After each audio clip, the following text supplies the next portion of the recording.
Everyone, this is शमा। हमारा topic है world bank. Start करते हैं।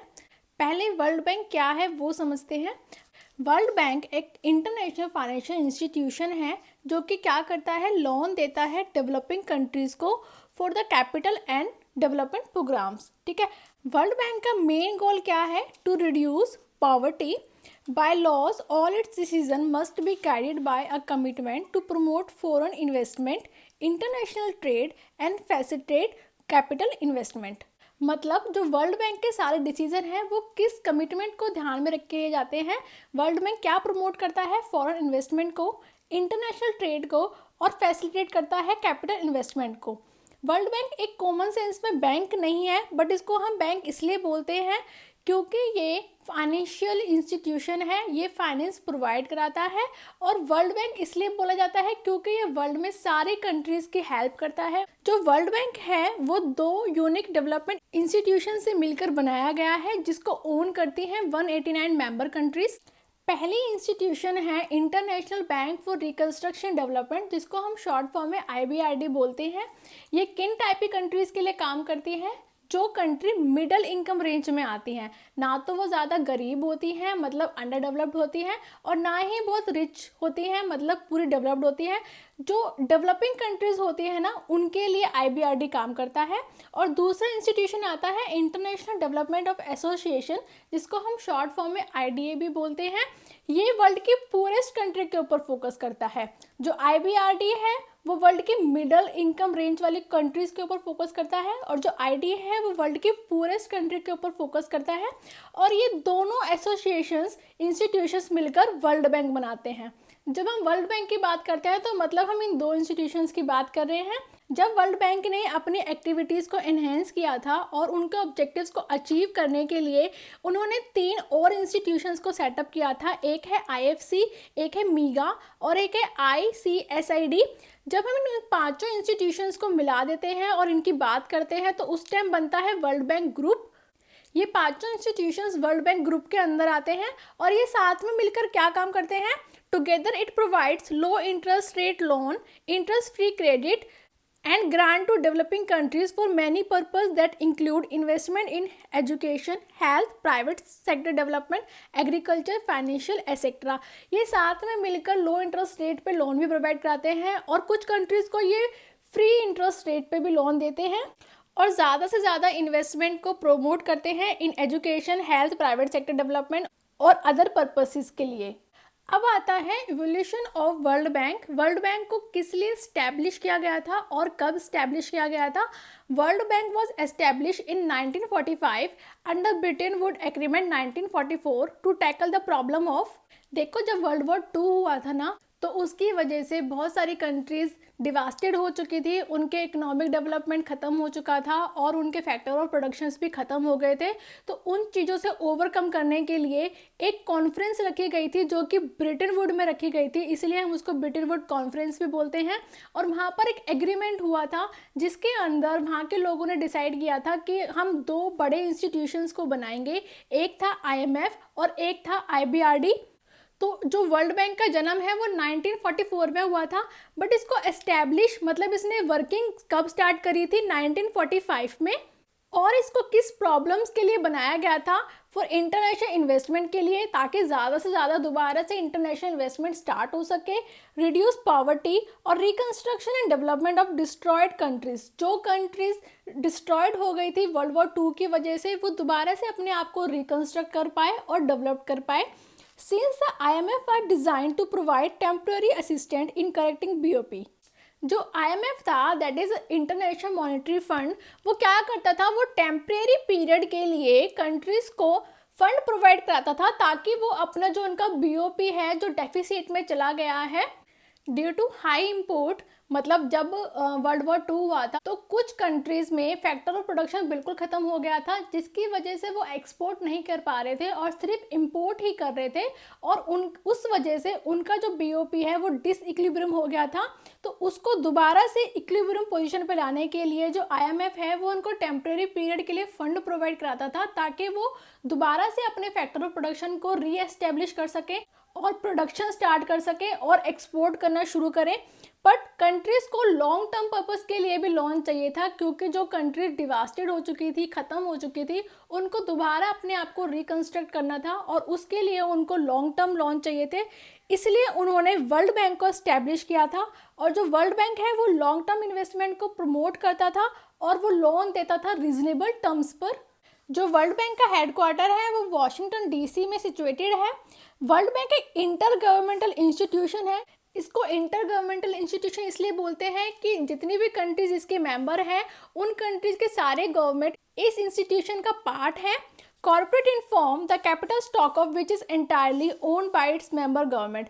और इसको हम इन फॉर्म ऑफ कॉर्पोरेट भी इसलिए बोलते हैं, जैसे कि कोई कंपनी के जो शेयर्स होते हैं या उसकी जो कैपिटल होती है वो उनके शेयर होल्डर परचेज कर लेते हैं। इसी तरीके से जो वर्ल्ड बैंक का कैपिटल स्टॉक है वो इसके मेंबर कंट्रीज ने ओन किया हुआ है।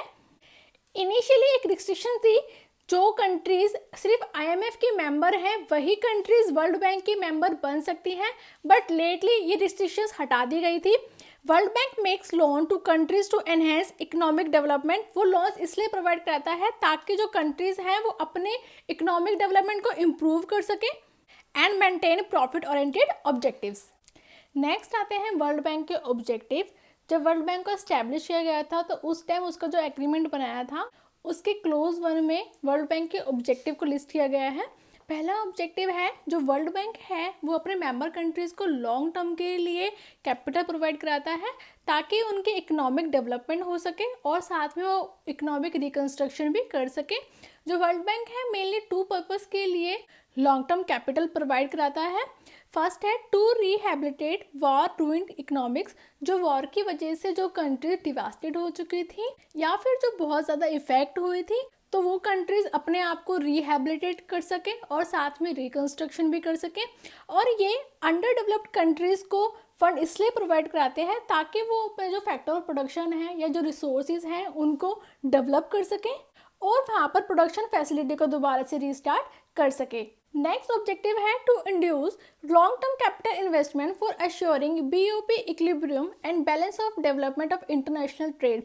जो वर्ल्ड बैंक है वो लॉन्ग टर्म के लिए कैपिटल ये अश्योर करने के लिए प्रोवाइड कराता है कि जो कंट्रीज का बीओपी मतलब बैलेंस ऑफ पेमेंट डिसइक्विलिब्रियम हो चुका है और जहां पर इंटरनेशनल ट्रेड बंद हो चुका है, वो कंट्रीज वर्ल्ड बैंक की हेल्प से दोबारा से अपना फैक्टर ऑफ प्रोडक्शन स्टार्ट कर दें और ज़्यादा से ज़्यादा एक्सपोर्ट कर पाएँ ताकि जो उनका बैलेंस ऑफ पेमेंट है फिर से इक्विलिब्रियम पॉइंट पे आ जाए और वहाँ पर इंटरनेशनल ट्रेड ज़्यादा से ज़्यादा स्टार्ट हो जाए। वर्ल्ड बैंक ने इस ऑब्जेक्टिव को क्यों अडॉप्ट किया था? ताकि मेंबर कंट्रीज की प्रोडक्टिविटी इंक्रीज हो सके और साथ साथ उनकी इकोनॉमिक कंडीशन भी अच्छी हो जाए और जो वहाँ पर रहने वाले लोग हैं उनका स्टैंडर्ड ऑफ लिविंग भी इंक्रीज हो। नेक्स्ट आपका जो ऑब्जेक्टिव है वो है to promote capital investment in member country by following way. जो वर्ल्ड बैंक है वो लॉन्ग टर्म के लिए कैपिटल तो प्रोवाइड करवाता था, साथ साथ वो प्रमोट भी करता था कि जो दूसरी कंट्रीज हैं वो डेवलपिंग कंट्रीज के अंदर इन्वेस्टमेंट करें। फॉलोइंग वेज है। पहला वे है to provide guarantee on private loans और कैपिटल इन्वेस्टमेंट। जो वर्ल्ड बैंक है वो गारंटी देता था जो प्राइवेट इन्वेस्टर्स हैं या फिर जो डेवलप्ड कंट्री हैं उनको गारंटी देता था कि अगर आप डेवलपिंग कंट्रीज के अंदर इन्वेस्टमेंट करोगे तो जो आपका पैसा है वो डूबेगा नहीं। और अगर private loan is not available even after providing guarantee, अगर वर्ल्ड बैंक की गारंटी देने के बाद भी कोई भी प्राइवेट इन्वेस्टर या फिर कोई भी एंटरप्रेन्योर लोन देने के लिए राजी नहीं था तो आईबीआरडी खुद लोन प्रोवाइड करवाता था उनको कंसिडरेट कंडीशंस के ऊपर। नेक्स्ट ऑब्जेक्टिव है जो वर्ल्ड बैंक है वो ये भी इंश्योर करता है कि वो ऐसे डेवलपमेंट प्रोजेक्ट्स को इम्प्लीमेंट कर सके जिससे जो कंट्री वॉर टाइम में उथल पुथल हो गई थी या वहाँ की कंट्री के अंदर डिस्टर्बेंस हो गई थी, उस सिचुएशन से निकलकर वो कंट्री एक पीस इकोनॉमी में ट्रांसफर हो जाए। नेक्स्ट आपके आते हैं फंक्शंस ऑफ वर्ल्ड बैंक। जो वर्ल्ड बैंक है वो क्या क्या फंक्शंस परफॉर्म करता है। फर्स्ट फंक्शन है एडवांस लोन। जो वर्ल्ड बैंक है अपनी मेंबर कंट्रीज को लोन प्रोवाइड करता है और वो साथ साथ प्राइवेट एंटरप्रेन्योर्स को भी लोन प्रोवाइड करता है अगर उस कंट्री की गवर्नमेंट उनकी गारंटी लेती है तो। फॉर एग्जाम्पल इंडिया में किसी प्राइवेट एंटरप्रेन्योर को फंड की रिक्वायरमेंट है और वो वर्ल्ड बैंक से हेल्प मांगता है तो वर्ल्ड बैंक उसको तभी फंड प्रोवाइड कराएगा जब हमारे इंडिया की जो सेंट्रल गवर्नमेंट है वो उसकी गारंटी लेती है। These loans are advance through medium of central bank of the country. और जो ये लोन है वो कंट्रीज के सेंट्रल बैंक के थ्रू ही प्रोवाइड किए जाते हैं। जो पैसा वर्ल्ड बैंक देता है वो पहले आपके कंट्री के सेंट्रल बैंक में जाता है और फिर सेंट्रल बैंक से ही आपको वो पैसा मिलता है। जो वर्ल्ड बैंक है वो शॉर्ट टर्म और लॉन्ग टर्म दोनों टर्म्स के लिए लोन प्रोवाइड कराता है। वर्ल्ड बैंक मेनली 3 टाइप्स के लोन प्रोवाइड कराता है। एक होता है डायरेक्ट लोन, जब बैंक अपने अवेलेबल फंड में से पैसा निकालकर किसी नीडी कंट्री को देता है तो उसको हम बोलते हैं डायरेक्ट लोन। और अगर मान लो वर्ल्ड बैंक के फंड में पैसा नहीं है तो वो उसी टाइम ओपन मार्केट में से किसी दूसरी कंट्री से बोरो कर भी नीडी कंट्री को प्रोवाइड करवाते हैं। दूसरा आता है गारंटी लोन, जब वर्ल्ड बैंक गारंटी के बेस पर किसी और कंट्री से लोन प्रोवाइड करवाता है किसी डेवलपिंग कंट्री को तो हम बोलते हैं गारंटी लोन।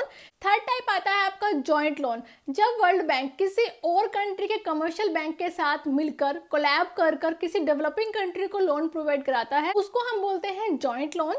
नेक्स्ट फंक्शन है प्रोवाइड टेक्निकल असिस्टेंस। जो बैंक है वो अपने एक्सपर्ट्स प्रोवाइड कराता है मेंबर कंट्री को in order to provide them with technical assistance and guidance. मतलब अगर किसी कंट्री को गाइडेंस की रिक्वायरमेंट है, उनको एक्सपर्ट्स की रिक्वायरमेंट है अपने डेवलपमेंट प्रोग्राम्स बनाने के लिए या फिर कोई भी स्ट्रेटेजी बनाने के लिए, इम्प्रूवमेंट के लिए, तो उसके लिए जो वर्ल्ड बैंक है वो उनको अपने एक्सपर्ट्स प्रोवाइड कराता है। तीसरा फंक्शन है इम्पार्ट ट्रेनिंग्स। जो वर्ल्ड बैंक है वो ट्रेनिंग भी प्रोवाइड कराता है to the officials of member country किसी भी मैटर से रिलेटेड, चाहे वो मैटर प्लानिंग से रिलेटेड हो या इकोनॉमिक डेवलपमेंट से रिलेटेड हो या फिर पब्लिक फाइनेंस से रिलेटेड हो या फिर कोई और भी मैटर हो सकता है। तो उसके लिए जो वर्ल्ड बैंक है वो ट्रेनिंग प्रोवाइड कराता है। और ट्रेनिंग प्रोवाइड कराने के लिए वर्ल्ड बैंक ने एक स्पेशल इंस्टीट्यूशन को भी इस्टेब्लिश किया था जिसका नाम है इकोनॉमिक डेवलपमेंट इंस्टीट्यूशन, और ये 1956 में इस्टेब्लिश किया गया था। उसके बाद नेक्स्ट फंक्शन आता है सेटलमेंट ऑफ इंटरनेशनल डिस्प्यूट। जो वर्ल्ड बैंक है अगर इंटरनेशनल लेवल पर कोई भी डिस्प्यूट होता है बिटवीन द 2 पार्टीज या 2 कंट्रीज तो वर्ल्ड बैंक है वो हेल्प करता है उनके डिस्प्यूट को सेटल करने के लिए, जिसके लिए वर्ल्ड बैंक ने एक स्पेशल ऑर्गेनाइजेशन को स्टैब्लिश किया है जिसका नाम है International Centre for Settlement of International Dispute. जो वर्ल्ड बैंक है वो एज ए मीडिएटर काम करता है to settle the international dispute. Next function है कंडक्ट इकोनॉमिक रिसर्च। जो वर्ल्ड बैंक है वो टाइम टू टाइम रिसर्च भी कंडक्ट करता रहता है रिलेटेड टू मैनी मैटर्स। और ये जो मैटर्स है वो कौन कौन से होते हैं, economic development, infrastructure development etcetera. और इस रिसर्च को कंडक्ट करने के लिए वर्ल्ड बैंक ने एक स्पेशल डिवीजन बनाया है और एक्सपर्ट्स को भी हायर किया है from all over the world. और साथ में इन जो रिसर्च की रिपोर्ट आती है वर्ल्ड बैंक उनको भी पब्लिश करता है अपने जर्नल में, ताकि अगर कोई भी कंट्री चाहे तो वो उनको स्टडी कर सके। नेक्स्ट फंक्शन है टू कोऑर्डिनेट डेवलपमेंट असिस्टेंस। जो वर्ल्ड बैंक है वो हेल्प करता है कि जो डेवलप्ड कंट्रीज हैं और डेवलपिंग कंट्रीज हैं वो आपस में कोऑर्डिनेट कर पाएँ और जो डेवलप्ड कंट्रीज हैं वो मेंबर कंट्रीज के अंदर इन्वेस्टमेंट करें ताकि वहाँ पर डेवलपमेंट हो सके। नेक्स्ट फंक्शन है provide financial assistance to world welfare institution. जो वर्ल्ड के बड़े बड़े इंस्टीट्यूशंस हैं जो कि सोशल वेलफेयर के लिए काम करते हैं उनको भी वर्ल्ड बैंक लोन प्रोवाइड कराता है, जैसे कि United Nation Children Education Fund, United Nation Educational Scientific and Cultural Organisation, World Health Organisation, International Labour Organisation, Food and Agriculture Organisation etcetera. ये वर्ल्ड लेवल पे होते हैं और ये वेलफेयर के लिए काम करते हैं, इसलिए वर्ल्ड बैंक इनको भी फंड प्रोवाइड कराता है। नेक्स्ट फंक्शन है इनकरेज प्राइवेट फॉरेन इन्वेस्टमेंट। जो वर्ल्ड बैंक है वो गारंटी देकर प्राइवेट इन्वेस्टमेंट को प्रमोट करता है कि जो प्राइवेट एंटरप्रेन्योर्स हैं या फिर जो प्राइवेट इन्वेस्टर्स हैं वो ज़्यादा से ज़्यादा डेवलपिंग कंट्रीज के अंदर इन्वेस्टमेंट करें। नेक्स्ट फंक्शन है ग्रोथ ऑफ इंटरनेशनल ट्रेड। जो वर्ल्ड बैंक है वो प्रमोट करता है इंटरनेशनल ट्रेड को ताकि जो कंट्रीज हैं उनका बीओपी इक्विलिब्रियम पॉइंट पे रहे और वो ज़्यादा से ज़्यादा एक्सपोर्ट कर सकें, जिससे उस कंट्री की इकोनॉमिक कंडीशन भी इम्प्रूव होगी और साथ में वहाँ रहने वाले लोगों का स्टैंडर्ड ऑफ लिविंग भी इंक्रीज होगा। तो ये सारे फंक्शंस थे वर्ल्ड बैंक के। उसके बाद एक छोटा सा टॉपिक और करते हैं, organisation structure of World Bank. जो वर्ल्ड बैंक है उसके अंदर का जो स्ट्रक्चर है वो किस तरीके से बनाया गया है, सबसे टॉप लेवल पर कौन से लोग आते हैं, उसके बाद कौन से लोग आते हैं और उनकी क्या पावर्स और ड्यूटी है। सबसे ऊपर होते हैं बोर्ड ऑफ गवर्नर्स, उसके बाद आते हैं एग्जीक्यूटिव डायरेक्टर्स एंड उसके बाद आता है प्रेसिडेंट और इसके नीचे आते हैं वेरियस डिपार्टमेंट्स के हेड। जो बोर्ड ऑफ डायरेक्टर्स होते हैं उनके पास फुल ऑफ अथॉरिटी होती है कि वो जो बैंक की एक्टिविटीज़ हैं उनको फुली कंट्रोल कर सकें, ठीक है। और क्या होता है कि हर कंट्री को ना अपना एक गवर्नर और एक अल्टरनेट गवर्नर अपॉइंट करना होता है। तो कंट्री का जो फाइनेंस मिनिस्टर होता है उसको हम एज ए गवर्नर अपॉइंट कर देते हैं, और जो कंट्री का सेंट्रल बैंक का गवर्नर होता है उसको हम as a alternate governor appoint कर देते हैं। फिर से बताती हूँ, हर कंट्री को अपनी कंट्री से 2 मेंबर इलेक्ट करने होते हैं, एक होता है गवर्नर और एक होता है अल्टरनेट गवर्नर। जो कंट्री का फाइनेंस मिनिस्टर होता है उसको हम एज अ गवर्नर अपॉइंट कर देते हैं, और जो उस कंट्री के सेंट्रल बैंक के गवर्नर होते हैं उसको हम as a alternate governor appoint करते हैं। जो बोर्ड ऑफ गवर्नर है वो 5 ईयर्स के लिए अपॉइंट किया जाता है, और जो अल्टरनेट गवर्नर होता है वो अपने वोटिंग राइट का यूज़ तभी कर सकता है जब वहाँ पर गवर्नर प्रेजेंट ना हो। Alternate governor exercise his voting right only in absence of the governor. और जो वोटिंग राइट का रेशो है, जो पावर है, वो डिपेंड करता है कि किस कंट्री ने कितना कंट्रीब्यूशन किया है share capital of the bank. जिस कंट्री ने जितना ज़्यादा कंट्रीब्यूशन किया होगा बैंक के कैपिटल के अंदर, उस कंट्री का उतना ही ज़्यादा वोटिंग राइट होता है। नेक्स्ट आपके आते हैं एग्जीक्यूटिव डायरेक्टर्स। वर्ल्ड बैंक के अंदर 21 एग्जीक्यूटिव डायरेक्टर्स हैं जो कि सुपरवाइज करते हैं entire operation of the bank. इनको किस तरीके से अपॉइंट किया जाता है? आउट ऑफ 21 डायरेक्टर्स, जो 5 बड़ी लार्जेस्ट कंट्रीज हैं वो अपना एक सेपरेट एग्जीक्यूटिव डायरेक्टर अपॉइंट करती हैं, जो कि है Japan, USA, UK, France and Germany. In 5 countries से एक एक एग्जीक्यूटिव डायरेक्टर अपॉइंट किया जाता है, और जो बाकी के बच्चे 16 डायरेक्टर्स हैं उनको गवर्नर इलेक्ट करता है from the remaining member countries. जो एग्जीक्यूटिव डायरेक्टर्स हैं वो इलेक्ट करते हैं प्रेसिडेंट ऑफ द बैंक को। जो भी बैंक का प्रेसिडेंट होगा उसको एग्जीक्यूटिव डायरेक्टर्स इलेक्ट करते हैं। Scope of the decision of the executive directors include, मतलब जो एग्जीक्यूटिव डायरेक्टर्स उनका क्या क्या काम होता है और उनके पास क्या राइट होते हैं। Policy making with in the framework of the article of association. जो भी वर्ल्ड बैंक का आर्टिकल ऑफ एसोसिएशन बना हुआ है उस फ्रेम के अंदर अंदर ही वो पॉलिसीज बनाते हैं। लोन एंड क्रेडिट प्रपोजल, और किस कंट्री को लोन देना है, किस रेट पे देना है, किस टर्म एंड कंडीशन पे देना है, ये सारा काम भी एग्जीक्यूटिव डायरेक्टर्स ही देखते हैं। Executive directors present to the board of governors. Executive directors को बोर्ड ऑफ गवर्नर्स को कुछ रिपोर्ट्स एनुअली सबमिट करनी होती हैं। पहली है audit annual accounts, administrative budget report, annual report on the operation and policies of the bank. इसके बाद आता है आपका जो प्रेसिडेंट है, उस प्रेसिडेंट के पास कोई भी वोटिंग राइट नहीं होता है accept in case of exercising equally right, मतलब उसके पास कोई भी स्पेशल वोटिंग राइट नहीं होता है। जो नॉर्मल राइट्स सारे मेंबर्स के पास हैं वही इसके पास भी होते हैं। He is assisted by senior vice president and directors of various department in day-to-day functioning of the bank। और इसको कौन असिस्ट करता है? वाइस प्रेसिडेंट, और जितने भी इसके नीचे डिपार्टमेंट्स के हेड है ना वो इसको असिस्ट करते हैं इसकी डे टू डे एक्टिविटीज़ को परफॉर्म करने के लिए। तो इस तरीके से वर्ल्ड बैंक के अंदर स्ट्रक्चर को फॉलो किया जाता है और काम किया जाता है। इसके बाद आता है वर्ल्ड बैंक ग्रुप। इसके अंदर 5 इंस्टीट्यूशंस आते हैं, और ये कब एस्टेब्लिश किए गए थे और ये क्या फंक्शन परफॉर्म करते हैं ये हम नेक्स्ट वीडियो में करेंगे, और तब ये हमारा वर्ल्ड बैंक का जो टॉपिक है वो कंप्लीट हो जाएगा। अगर आपको ये लेक्चर समझ आया हो और पसंद आया हो तो इसको लाइक ज़रूर करना और अपने फ्रेंड्स के साथ भी शेयर करना। साथ में चैनल को भी सब्सक्राइब जरूर करना ताकि जो नेक्स्ट वीडियो की नोटिफिकेशन है वो आपको ईजिली मिल जाए। Thank you for watching us.